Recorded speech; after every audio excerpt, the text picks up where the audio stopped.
I'd always aspired to do something entrepreneurial. I'd been kind of trying, and I tried and failed to get a tech startup off the ground. And that was crushing to me. Like, I was 30 and I literally thought that I was a total failure. Welcome to a special edition of the EVOLVE Voices podcast, EVOLVE at eTail.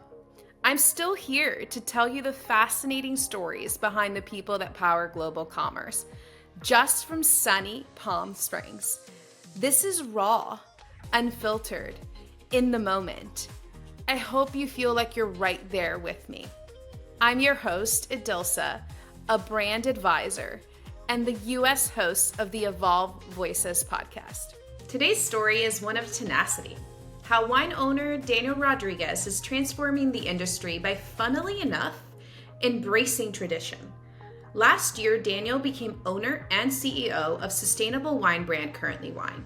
We dive into his innovative crowdfunding approach, the big difference between being an owner and a founder, and how he's bootstrapped his way through a rebrand.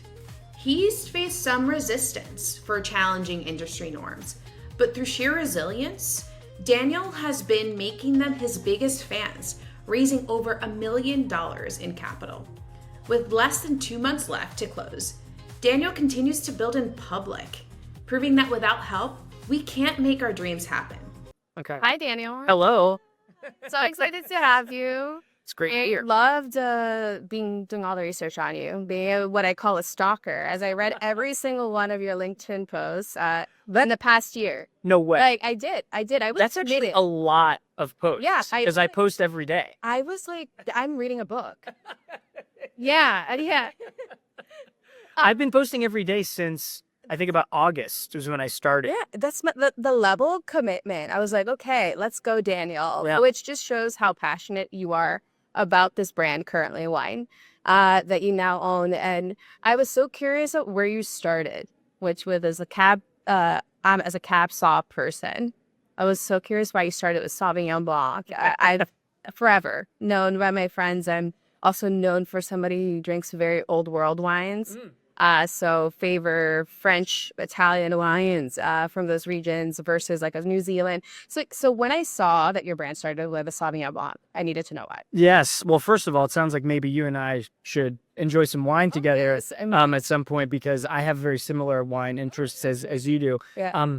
So the background of the brand is that I actually bought a previously existing wine company. Okay.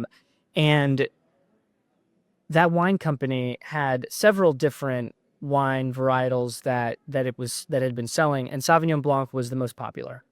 And when relaunching the brand, I did a couple of things. One is that I looked at all of the data that I could find, and actually there's quite a bit of data out there on the wine space and on the wine industry about trends, about what wine grapes are doing better than others, and particularly amongst a certain cohort, an age cohort. Because if you zoom all the way out of wine and just say, hey, the U.S. market of wine, what wine is the most popular white wine? The answer is Chardonnay. But that of white wine, and Cabernet Sauvignon is the most popular red wine. But if you look at the millennial and Gen Z segment, the most popular white wine is Sauvignon Blanc. Yeah. I mean, yeah. And if you are around people of that age and you're talking to people, like, very few of them are like drinking Chardonnay and Pinot Grigio, even though those are the two most popular grape varieties in the whole country. These faces that people are making are hilarious. These are the cringe face. If you aren't able to see this where you are, the kind of like, oh, people drink Pinot Grigio? Yeah, a lot of it, actually. I'm not here to pass judgment on people's wine preferences, but when we were deciding to launch a wine brand, we said, let's make sure that we put our best foot forward. Here is the customer profile that we're going after. This is a certain age person. And here's the type of wine that they like. And more specifically, even, here's the style of the type of wine that they like. Because we're making a premium product at a $20 retail price point. Right. And in order for us to, I think, stand out in a crowded market, one of the things that we have to do with the wine itself is we need to taste not just like an average thing. We need to taste like something very premium. And you mentioned that you are a Francophile with your wine preferences, loving wines from France. I also love wines from France, so I've tasted a lot of those wines. And of this target customer again that we're going after, I think the most popular wine and certainly most aspirational wine is wine that is from Sancerre in France, the Sauvignon Blanc that's from Sancerre. So we actually have a wine that is a domestic wine. It is from the central coast of California, but it's from a cool growing region that is that allows it to taste like a light Sancerre style of wine. Hey, you're winning me over. So there's a lot of intention. We're getting a lot of thumbs up about this. You haven't even tasted it yet. I have some actually over there. We'll have to. Yes, we'll have can we to. do a little tasting? Well, we can do so. Yes, it's over in the other part of this gigantic break at the section. ends and do a little tasting because I want to. Yeah. Okay, great. Okay, excellent. So yeah, I mean that I think, in many ways, it's interesting that you start with, this is my wine preference, and then why did you choose to solve for not my wine preference? And that, as a lover of wine and someone who has gone down the rabbit hole of wine personally with tasting certifications and all of this stuff, I have a wine cellar. Yes, I could. I think I have the credential to actually go to a restaurant, actually serve wine professionally, right? And I've tasted a lot of different types of wine, and I love wine. I really love wine. But it was actually, in some ways, you have to like take yourself out of. It's a rule number one of customer insights is it's not your preference, not what you want to build a brand. It's what the demand, where the demand and the problem is. So right, that's exactly right. Yeah. So I mean, even to that point, right? It was like, and my wife tells the story very well, and she likes to drink Sauvignon Blanc. She likes Sancerre style Sauvignon Blanc, and she's very much, I think, in the kind of target market of our product. And so when we convened a panel of basically my wife and other women who are, for friends or her age and, in our social group that like Sauvignon Blanc, to determine what currently's Sauvignon Blanc would be, right? I had this kind of sample panel of all of these sustainably produced vegan wines. So we were already in the pool we wanted to be in, so to speak, but it was like, how are we going to pick? And Christy makes fun of me because she's like, well, you're over here pouring over the wine and you're trying to talk about all the different flavors of it and stuff. She's like, this has to be a wine where people just pick it up and say, hey, is this good? Yeah. Do I like this? Yeah. And it's not supposed to be something that people are fussing over. It's not supposed, right? But because I am the type of person who fusses over wine, I was going too deep in some ways with it, right? And so again, it's like understanding that customer profile is somebody who we call a lifestyle drinker, meaning that they like wine. They know maybe what type of wine they like from a grape variety, maybe what region they like to drink their wine from, but they don't necessarily want to sit around and ever talk about wine. Yeah. Right? Like, no, it's actually, that is it. And it's also the emotion you're capturing. It's like your wife was just saying, I just wanted to taste good. Right. I just want it to feel like, I don't want to be talking about it. I don't want to overanalyze it.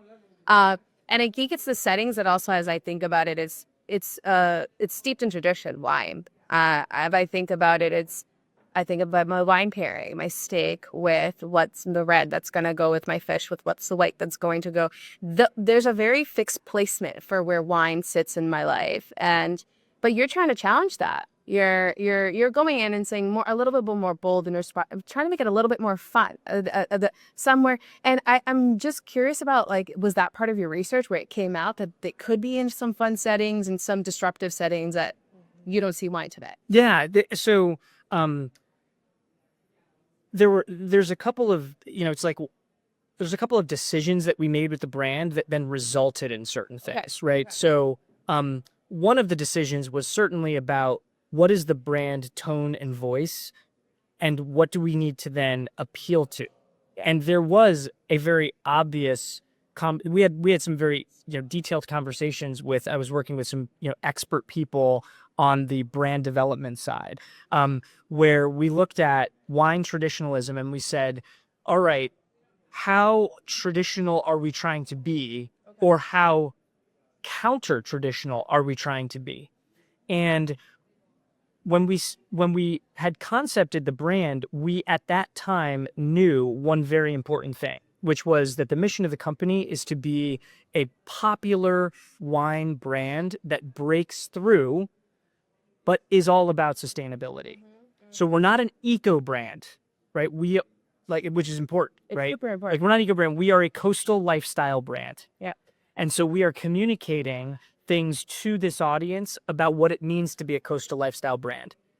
In order for us to then not be greenwashing the companies, we have to be actually making a bunch of intentional choices kind of behind the scenes, right? And if it wasn't behind the scenes, they would be in front of the scene, in which case we would be an eco brand, right? And one of those big choices was around the packaging. Almost nobody knows, or from what I can tell, cares. And I'd like people to care more, but I don't really need them to care, Yep. right? Almost nobody knows or cares that wine basically has twice the carbon footprint that it should. Didn't know that. See, Didn't know that, you're right? enlightening me right now. Yeah. And the reason is almost all because heavy glass bottles getting transported far distances create a very big carbon footprint. There's other things about the production of wine as well that can be done sustainably and that help to reduce the carbon footprint. And we are doing those things as well. But the biggest thing actually is just packaging. Yeah. And there is, going to your point about traditionalism, there is such a strong traditional packaging narrative, which is It's got to be cream. It's got to be like, yeah. it's got to be in this glass bottle. I mean, even we saw this 10, 15 years ago, the idea that the idea that cork was going to be replaced with screw top. Yeah. People freaked out about, oh my God, well, you can't do can't do that. screw top then it must be inferior wine. You know what I mean? And I think for the most part, I think people had pretty much, debunked that idea that you can't have a good bottle of wine that is a screw top, right? Almost all of the wine coming out of Australia and New Zealand is actually all screw top wine. So this kind of logical progression then that we're seeing with screw top, but it's also, this is certainly disruptive, is around How did that. that one happen? Like, I'm just trying to think of, because it did happen over time, like where screw top became fine. And I'm just realizing as a marketer, you're a marketer in background training too. Like, how was it like just it kept on showing up in the right places? Like, was it the messaging? I think I think a few things happened with screw top. This is my guess. This isn't like hardcore data here, but like this is my guess. A few things that happened with screw tops. One is that wine brands that were actually selling good wine started using screw tops. Yeah. Right? That's important because if you just have poor quality wine with a screw top, it's a self-fulfilling prophecy. Right. People then see a screw top and think it's poor quality wine. Yep. Right? So we're trying to do the same thing with our fully aluminum bottle, right? We're trying to say, well, taste it and you tell me if this is not good, right? And please do. Yeah. And because no one has told me this yet. Yeah. Right? I mean, small yes. Like no one has told me this yet. Critics. So we're, so it starts, I think, with like, putting a premium product in the bottle to then help to change somebody's perceptions. It also then made, it wasn't like, oh, we're an eco, eco wasn't the whole thing about screw top. Like screw top was like based on convenience, right? It was like, I don't need to have a corkscrew. I don't need to worry about breaking a cork. The whole awkwardness of cork, we can just do away with. Same thing is also, you could apply to what we're doing with the fully aluminum bottle, right? Yeah. Which is that, yes, we could sit here and we could talk about glass is bad or look at this as an eco thing, but really it has a ton of functional benefits, right? You can't bring glass to a pool. You can't bring glass to the beach, right? We just recently found out that because the actual diameter of our bottle, it's a 750 milliliter bottle. Can fit in the actual cup holder. See, I told you I read it. You read this. So it can actually fit in the cup holder of the golf cart at golf courses. And I'm pretty sure that the cup holders are like all the same size, like, cause so, and that's like a huge use case unlock. So there's just all this kind of functional use case unlock. And I'd say the third thing that happened, is that it just became mandated in some places. So I'm not sure about this part of it, but I think in Australia and New Zealand, there are like entire trade group organizations of wineries that banded together. And I don't know if it was the government. I think it was actually the industry that just said, you know what, this would be much better for all of us if we all said we're going to do this, because then it takes away the quality perception. Right. Because we all have good wine. Right. You know? And there is real benefit to then having a screw top rather than cork, especially when you're like in warmer climates. Right. Like the cork doesn't perform as well. Yeah. So, you know, then once you've got bottles like, you know, McLaren Vale's like an amazing producer in Australia, you know, and there's also in Chile, there's like amazing producers making, Haven't there, but I heard the wine in Chile. it's amazing. $7,500 bottles of wine that have a screw top, that starts changing people's perception. So I think we're just trying to take, in some ways, this kind of logical next step, which says, we think that there will be a brand that breaks through, not because it is known for its alternative packaging, but because it does have that alternative packaging, it will make it safe for these other brands to then come in and play. I love that. Right? And so some people have asked me, like, well, why would you want anybody to copy what you're doing with your packaging? And I said, it's an inert vessel. This is not the hill that we're going to die on from a differentiation standpoint. There's so many functional benefits. It opens up more use cases for people who might be wanting to enjoy alcohol and they might like wine, but they can't bring wine to those places. And so they end up going with something else. I really think there's an opportunity amongst wine brands to pull people away from things like hard seltzers, which have done such a great job of marketing, actually, Right.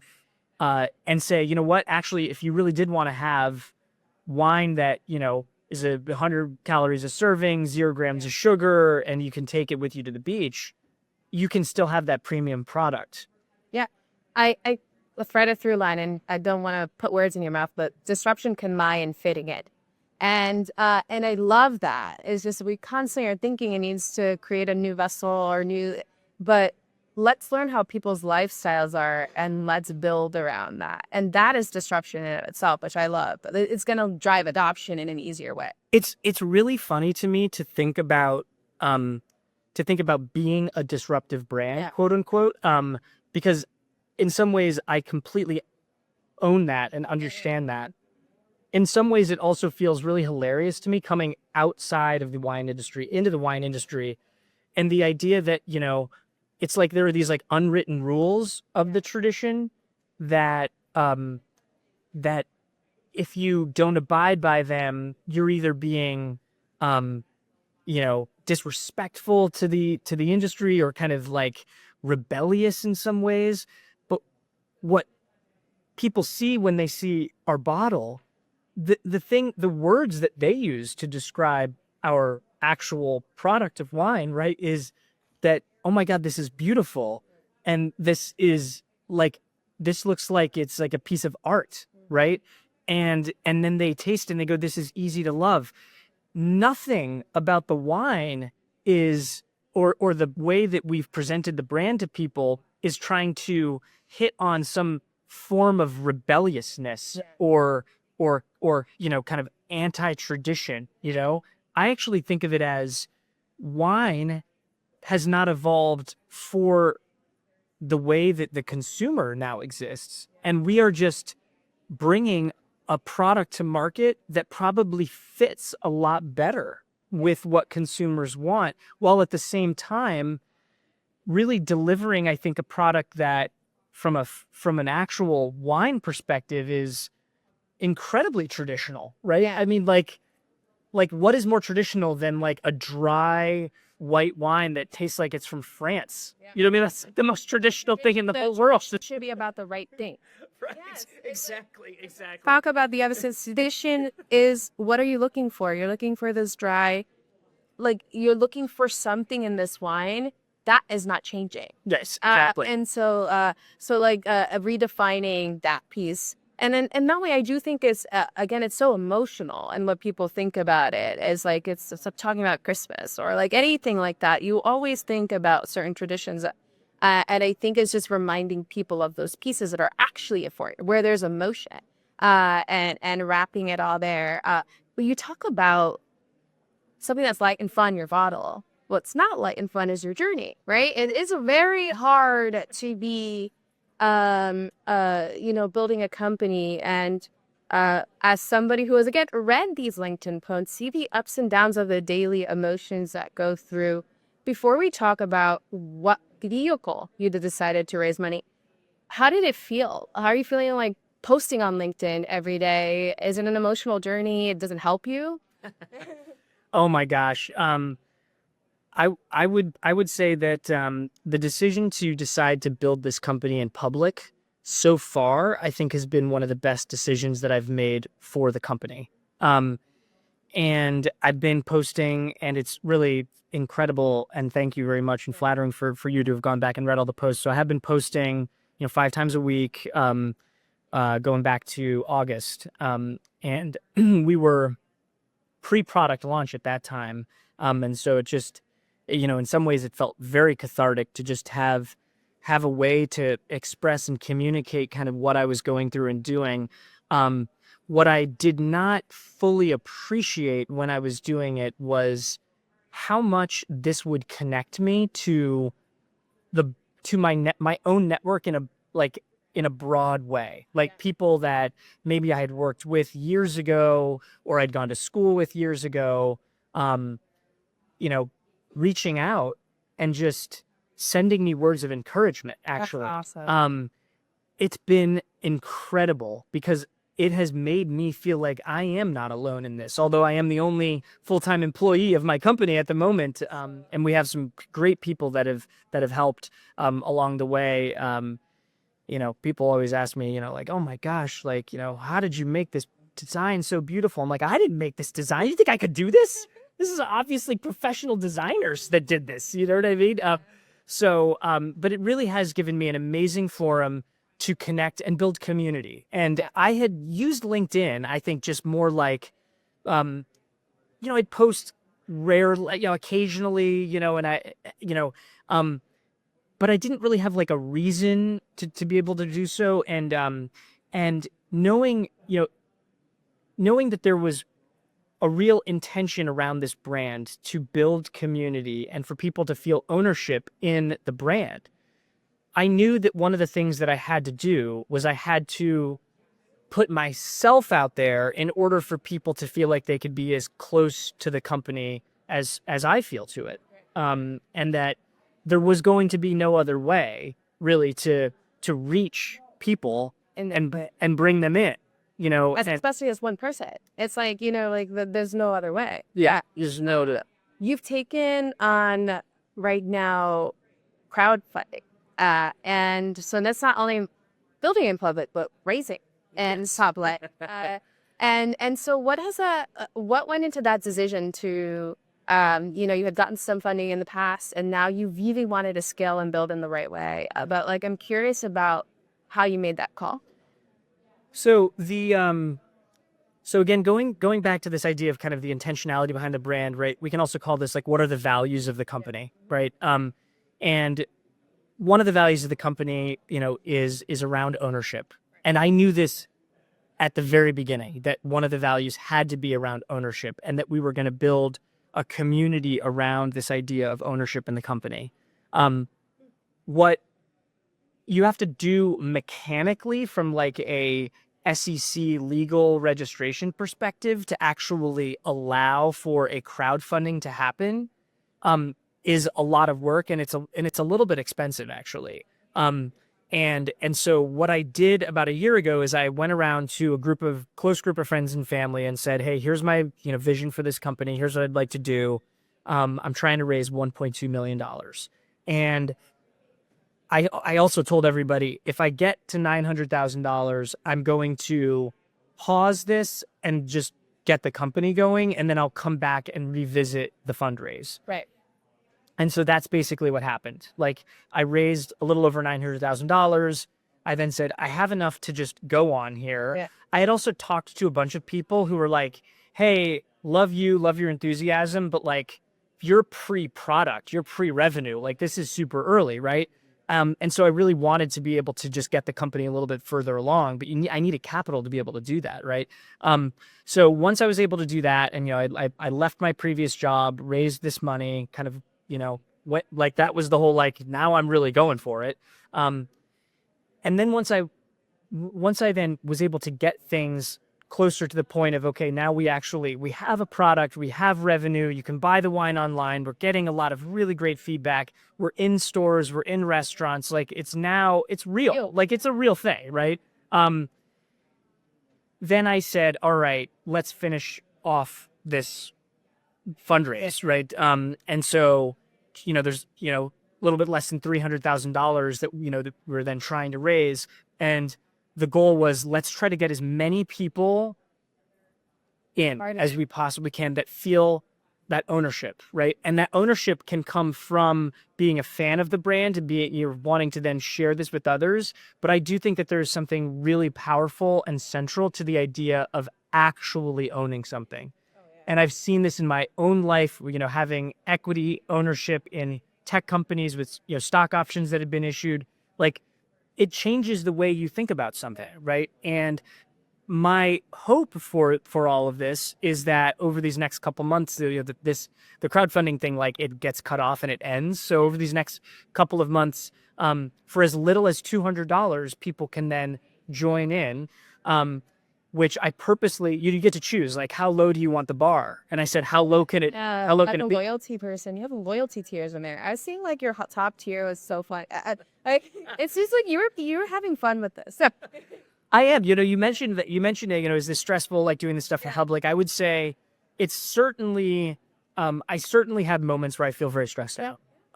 Where the mountain looks pretty freaking high. I also think that doing certain things. Some people say to me, so because I am an extrovert, I perform music and sing and do things in front of people on stage. I do conferences and I do stuff on stage. Speak, yeah. Yeah, people see this and they just think, well, then you don't, get nervous about stuff, or you don't get scared about things, or you can accept rejection or the idea of putting yourself out there, easily or something. And it doesn't always feel all that easy, some of these things. Asking people for money, right? Like, approaching somebody and saying, like, and someone that and being like, I'm wondering if you'd like to invest in my company. Wow. Like, that, I don't like that. But you're reminded of how many people want to help you. Like, again, as I've started a couple things, like, I've always kept to myself, where starting this consulting company, starting this podcast, like, people want to help. And you forget that. It's probably the best possible point that we could make. Yeah.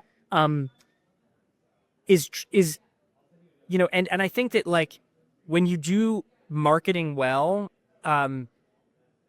marketing, and I remember Gary Vaynerchuk talking about this, right? He talks about, it's the jab, jab, punch, it's a give, give, get. You have to give things to people, right? And I always knew that brands that seemed like they did really well seemed like they were putting themselves out there in certain ways. And the way that is a give is that people love to watch and follow along. And then when you kind of, like, break the fourth wall, where people can then actually be participatory in it, and then they're like, oh my God, you're building this in public, but I can actually make a sales introduction for you. You can then give me a shout out on this thing, and I'm, like, in the story that's happening. I'm actually part of the movie, like, that to me is, like, what's incredible.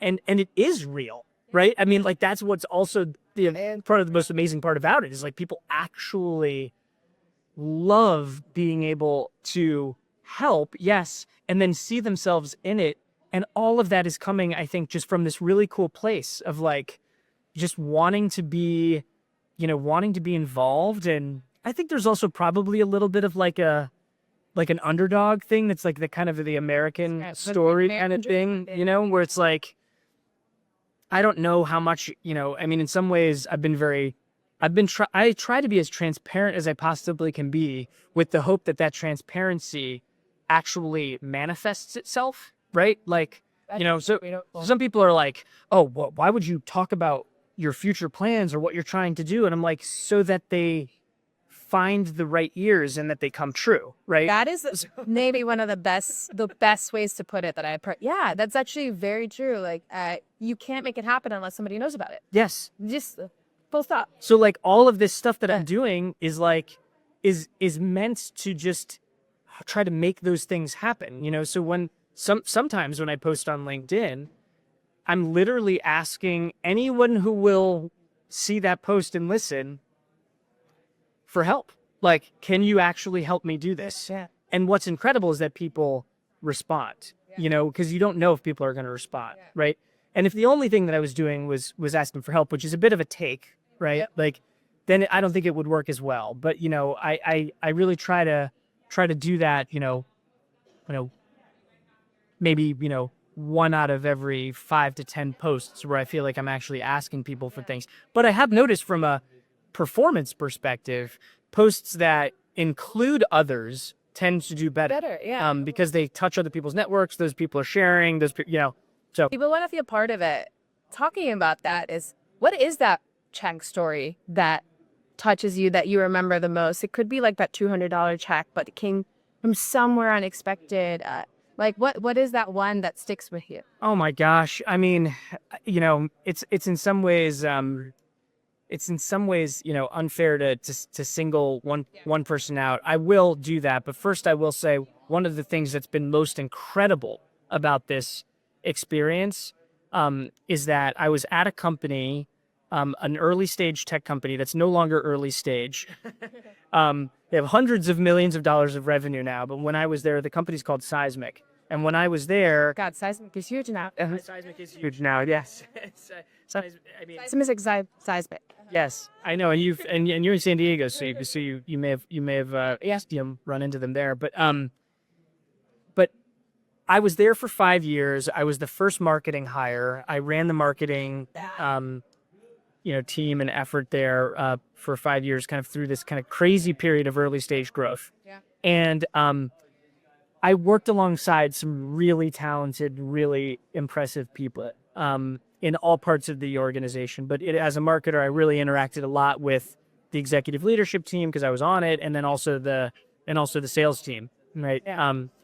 And to date, I think now we have over 10 former Seismic colleagues of mine are Owners. members of the ownership group. Oh, that's awesome. And if you would have told me back then that someday I would have a wine company and the people that I'm now working with would have invested hundreds of thousands of dollars, behind me, I would have said, that sounds awesome, sign me up. But B, I would have said, no way, right? Because we were like in the thick of things. We were having fun, but we were also, it was intense, right? Like early stage high growth companies are really intense. And so that I think has been super rewarding. Just a few days ago, received an investment from Shaylin Parekh. And Shaylin, what's crazy kind of about this is that I only met Shaylin once. Like, I was at Seismic, he was a client. I was we were at like a dinner, some type of work dinner, and he asked me like one question about wine, and I think I talked his ear off for like 45 minutes. You're like, don't get me started. Get me started. And he was probably like in his, like 20s back then, early, just kind of, and what I didn't know, and fast forward then, that was 7 or 8 years ago. What I didn't know was that actually kicked off his own personal wine journey, and his love for wine started from I think probably seeing some of my insane passion that I had for wine. And he then went down this rabbit hole that I had gone down years ago of getting, doing the tasting certifications and educating yourself on all this stuff. And when he then reached out and he said, hey, I really am interested in joining the ownership group. Can you spend a few minutes with me just explaining some of the the strategy, the go-to-market stuff? And then so we did that last week, and then he just messaged me and said, hey, I just want to let you know I made a $10,000 investment, and that puts him, as at these tiers. He's getting the ultimate swag bundle. We've got really great swag, actually. I will say the swag game strong here currently. T-shirt, sweatshirt, hats, lip balm. By the way, I've got some lip balm for you. You need lip balm in the desert. You're in the desert, I need and it. you need lip balm in the desert. It's insanely dry. So all kinds of stuff: wine tumblers, wine cooler, great pool, beach, boating kind of stuff. And so he's getting that, and I just think it is so incredible that then by doing this in public, I can then share these customer testimonials basically that are then happening in public without it feeling cheesy or random, right? Like, because if I was not sharing anything about the company and then just like sharing these like referral stories, basically these client testimonials of investors, people would be like, what the hell? But the way that some of these are unfolding is actually kind of cool, because it's like, it's connecting different dots in my own life that I didn't know were even there, right? And I'm now talking with multiple people that are now kind of like 2 degrees away from me, that I know are, I think seeing that there is this kind of real kind of passion and interest amongst the community of people that are close to the brand, and saying, oh, this thing seems legit. Yeah. And I think that that legitimacy is really been lended to this because we have decided as a group in some ways to say, we're going to do this together, we're going to do this in public, and I can't do it alone, certainly, so we have to make it work, right? I think what's powerful about that 45-minute conversation that was just about wine is probably, I'd always say, it's what you do when people are not looking. And that's kind of you just talking about wine because you love it, And that is what sells. Is like at the end of the day, you're not selling a product, you're selling something you love, And I think that is at the end of the day what happens. Which makes me curious that because with this company, you're not a founder, quote unquote, you're an owner. Not, but like in so many ways, you obviously are hounding this, but you came in, and how does that journey look like? Like, what made you take a leap of faith in this brand and now reimagining it on your own as it starts? I mean, I think in some ways, right, like, I think I'd always aspired to and wanted to do something entrepreneurial. I'd been kind of trying, and I'd tried and failed to get a tech startup off the ground when I was in business school. And that was crushing to me. Like, I was 30 years old, and I literally thought that I was a total failure. Which is a real, if there's any perfectionists listening to this, I hope you are recognizing this language and you feel that you can empathize with it. But I will also say it's very useful to reframe some of this, because I certainly, even though that didn't work, that led to taking that swing, led to being able to somehow get hired as a first marketing hire at an early stage tech company called Seismic. And it was only because I had the founder, credential mindset that I'd been doing, and that I'd only been doing that for about a year, but that it allowed me to then talk to other early stage founders who they were a little farther along in their product and their company that I was, but not that much farther along, that we were a little bit more like speaking the same language, and I think that, there's something fundamental that kind of happens when you view yourself as an owner of something versus just the founder of something. and I do think there's a there's a community and there's an egalitarianness to that, right? I am an owner. But if you decide after this conversation to go in and put your credit card down for $200 investment and join the ownership group, so are you, right? And you might not put that as the top thing on your LinkedIn profile because this is my day job, but you might actually put it as one of the lower things on your LinkedIn profile and say, hey, I'm a member of the ownership group at Currently Wine Co., right? Because you are, right? And so that probably then changes the way that you would then think about the brand. Certainly the people that are in the ownership group, I think, start using things like we, right? They start saying we rather than they or it, right? Because they see themselves as part of the community, because they are.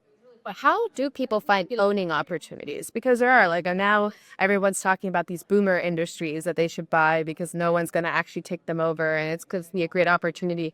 How do you find them? Are you like in crawl for opportunities like that? So that's a really good question. I mean, there's totally like experts in this, and there could be a total separate podcast that you could do about this. There are people that, for instance, have put together what's called a search fund, where basically this is not what I did, but this is an example of a way that you can go about acquiring an existing business and then taking it over, owning it, and then doing what you want with it. Hopefully good things, obviously, to grow it. But basically the idea of a search fund is you or a couple of people get together and you have an investment thesis where you say, hey, there's, an aging population and there's some type of, area within that, say it's What's the parameter? at home care or something like that. You put these parameters together and you have an investment thesis and you have an overall target type of company that you would be looking at.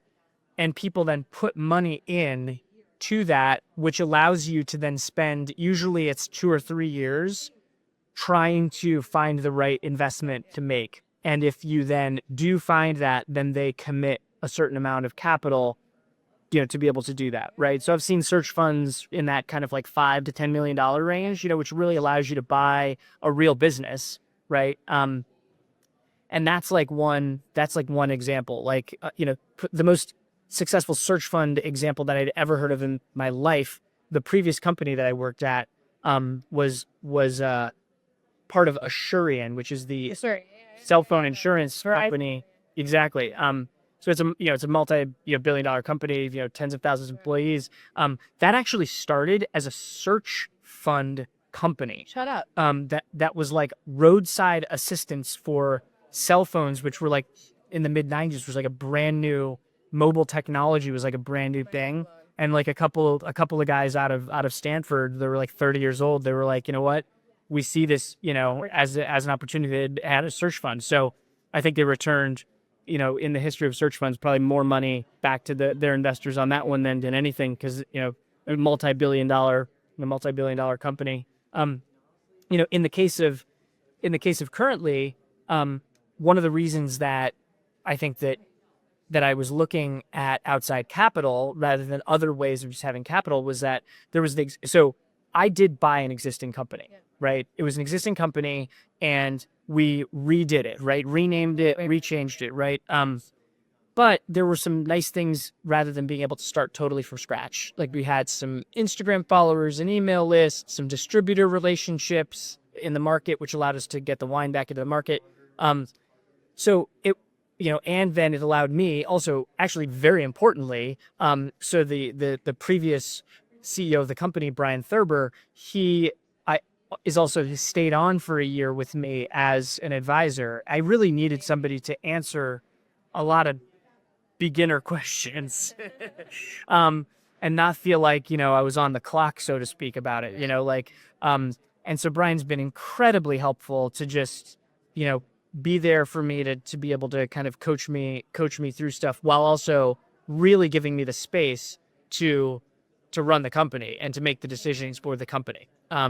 So I would highly suggest to people that want to go out and actually buy a small business to go out and figure out, well, what is the type of capital that I would need? There are SBIC loans that are available for that type of purchase as well, which I've heard a lot of people have the small business. It's part of it's a government program. And there could be some version of the way that we help to grow and capitalize this company that would actually bring in SBIC type of loans, because it's a capital intensive business. Like, you have to have money to buy the product that you can then sell, and there's like a time lag in there. So there's a lot of different things, and if people are interested in reaching out and asking questions about that, I could probably. I feel probably like I have my homework cut out now. Like, I'm like, oh, this is amazing. I'm going to pull up this post because I loved it. You are a marketer, you're a founder, you're an owner, and CEO, but you're also a father of 3. And one thing you told your son I thought was amazing, because at the end we're business owners, but we're also humans, right? I wish you could see those parts in yourself and recognize they make you to others. I love that. Can you expand on that? So this was I think I mentioned this in the context of my firstborn, who, like me, very much a perfectionist. Yeah. And I think that oftentimes when you're a perfectionist, you're probably just generally too hard on yourself and focus on the things about yourself that you wish you could change, because you see yourself as imperfect, right? As if being perfect is supposed to be the goal, which it's not. So, when I was writing that post, and I was thinking about this in the context of my son, I was certainly thinking about it in the context of myself as well. Where, it's okay that you're not as, in his case, outgoing and boisterous and, what seems to be kind of easygoing in certain ways as his younger brother. Right. How? Because if he was those things, he wouldn't be him. Yeah. And I love him just the way he is. I love that. Right. And I think the work that we have to do as perfectionist people, but most importantly as perfectionist adults and parents, is that we need to then model what it means to not be so hard on yourself and to love yourself for who you are. And it's okay, by the way, to be flawed, and it's okay that you make mistakes. And it shouldn't mean that we don't want to get better and improve those things. I'm very much a believer in wanting to grow and improve. But at the same time, it's similar to when I think about hiring, right? Like, you want people to understand their strengths and weaknesses, and then you want, I think, the best managing, and you get the most out of somebody who's part of your company is done when you are enhancing somebody's strengths and not trying to work so hard on somebody's weaknesses, right? I want people to be self-aware about their weaknesses. I don't want people to cause repeat harm because of weaknesses, but at the same time, people have strengths. What's so awesome is that we then recognize those things about people and do things that then enhance those and double down on those, right? So my son, God bless him, he has such curiosity. Yeah. Oh, his curiosity is so amazing. And it is a joy to be able to then just allow him to take you down a rabbit hole, because it is so fascinating and engaging and entertaining. And as a parent, when I can then hit the bullseye is when he is curious and passionate about something that I also feel that way personally about. And this has been like a total full circle thing in my life, where I used to be super into sports cards when I was a kid. And I stopped really, buying cards and, having sports cards when I was, I think probably about in 8th grade.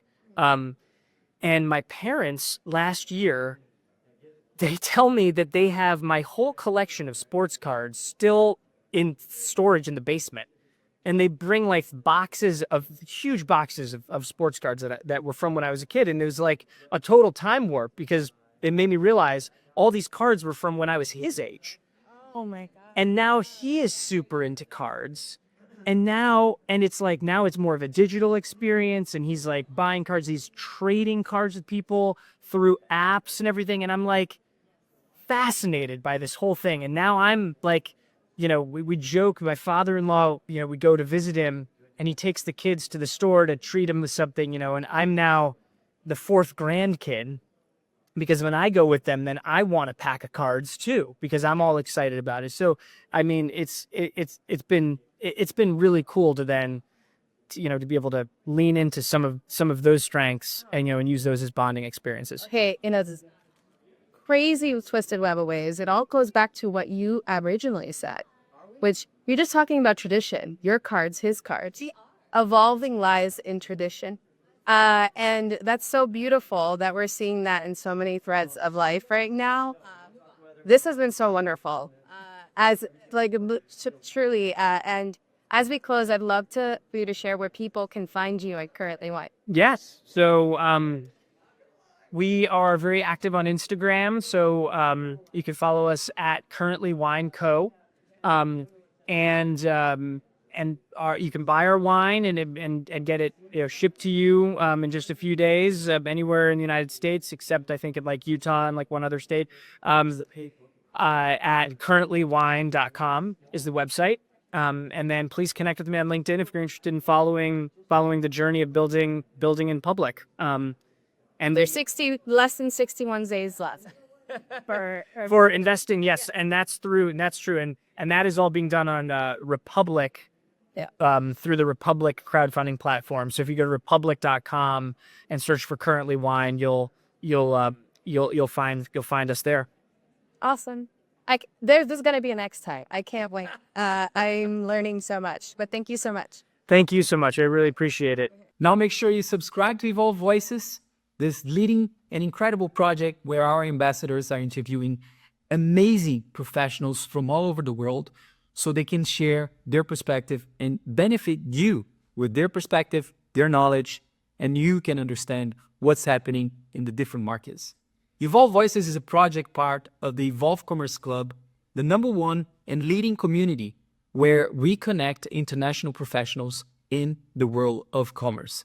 We are now connecting professionals in more than 40 markets, and every week we invite an expert to share their perspective and their knowledge. So if you'd like to know more, you can always look at the comments. We have a link there so you can request your application, and stay tuned for the next episode.